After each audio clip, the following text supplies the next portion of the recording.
Welcome to this podcast series, coming courtesy of Silver Wattle Quaker Centre, located in central New South Wales, on the edge of Weereewa, or Lake George, the largest freshwater lake in Australia. We acknowledge and give thanks for First Nations groups' care of country. We commit to its ongoing care. I'm Anne Zubrick, a member of the Silver Wattle Board. Here is Introducing Early Quakers, Episode 4, James Parnell, 1636 to 1656. Narrated by Michael Corbett.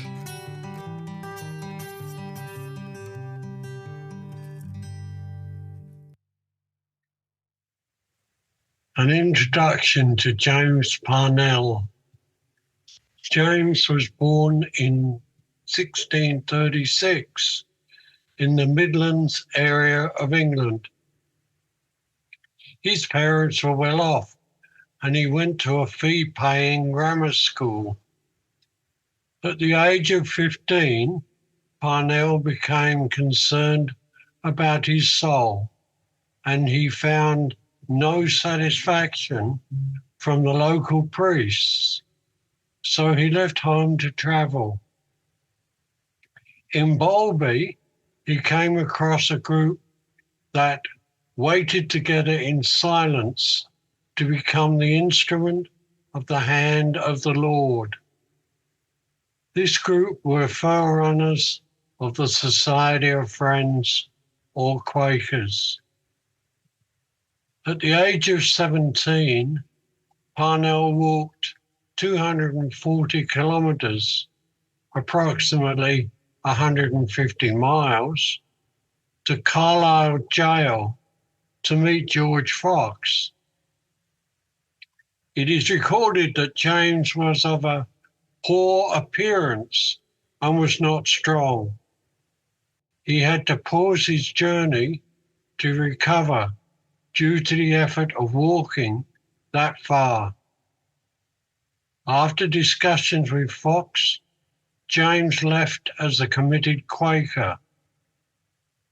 After this, he began preaching to all who would listen, but this was seen as a challenge to the established church, and he clashed several times with the authorities. In 1655, at the age of 18, he preached in the St. Nicholas Church in Colchester, then spent a week in discussion and argument and converted many people there. Stephen Crisp, who was aged 27, was converted by Parnell at the time and went on to become an eminent Quaker. Stephen wrote later that Parnell was of poor appearance, a mere youth, coming against giants, yet the wisdom of man was made to bow before the spirits when he spoke. When Parnell heard that 2 Quakers had been whipped in Cambridge, he went there and preached. Far from keeping a low profile, he published 2 tracts against the corruption of the magistrates and of the priests. He was imprisoned until a court hearing where the jury was unable to prove his authorship of the tracts. So he was given a magistrate's pass, regarding him as a rogue, and escorted him out of town by soldiers and a mob armed with staves.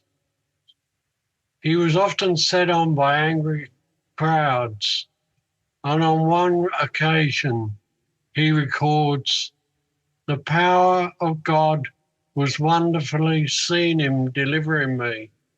so that I can't remember if they hit me.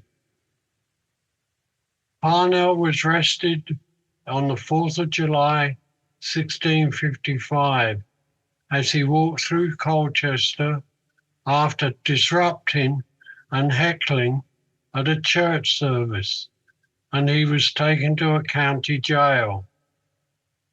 During the trial, he was acquitted of all charges by the jury, but was fined £40, a hefty sum equivalent to 570 working days' wage for a skilled labourer at that time.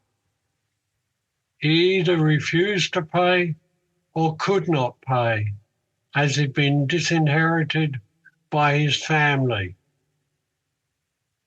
He was able to write letters, some of which have survived. He says, "I am committed to be kept a prisoner, but I am the Lord's free man," he wrote. He was returned to jail, where he was kept in terrible conditions, and he was forced to climb a rope in order to reach his food. The jailer's wife and daughter used to beat him, and the largest part of his food was given to other prisoners. Local Quakers were prevented from helping him. It was all too much for his weak constitution, and as James was climbing the rope to get some food, he fell to the stone floor, smashing his head. James Parnell died on the 10th of April, 1656, aged 19. It was written that James died a youth, but improved himself to be a strong man in Christ.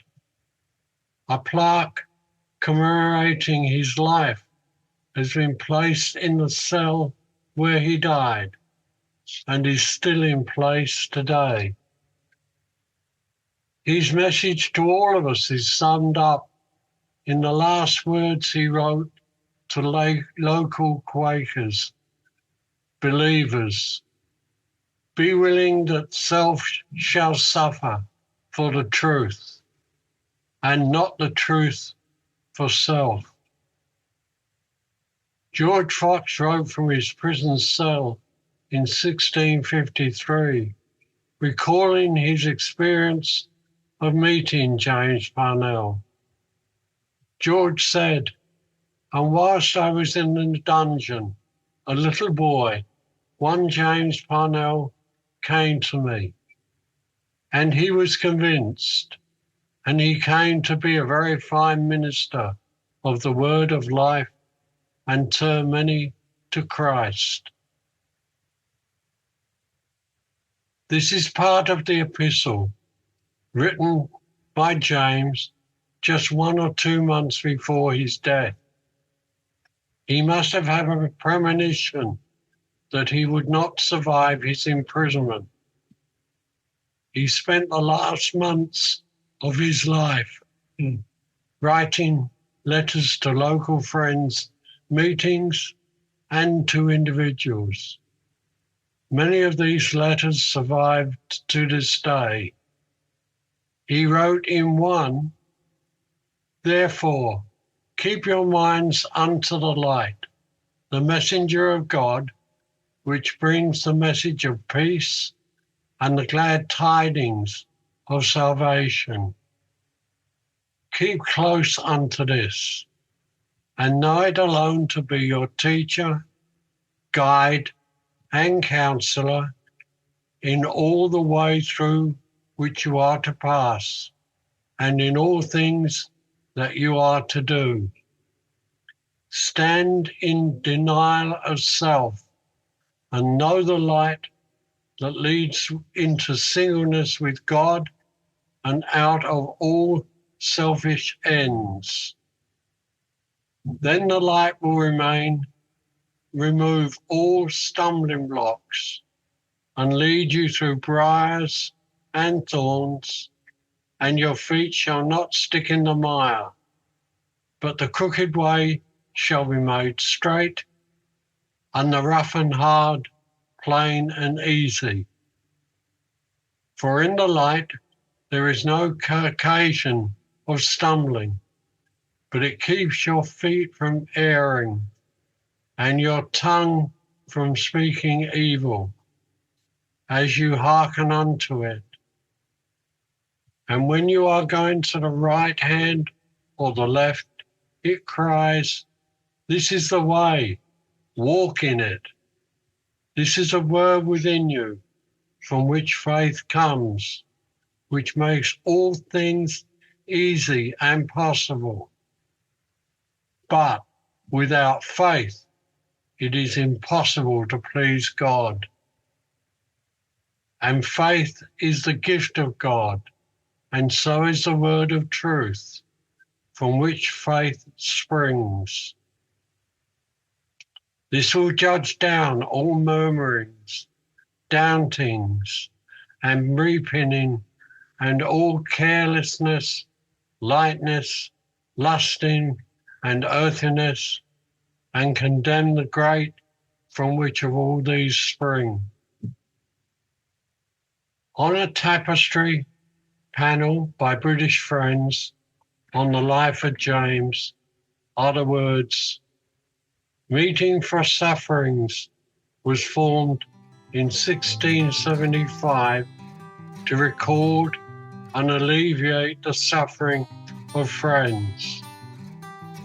James Parnell, after great suffering, died in Colchester prison 1656, age 19.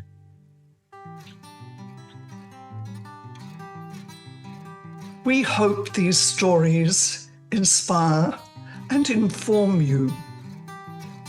You can explore more about Silver Wattle's retreats and learning opportunities, both in person and online, at silverwattle.org.au.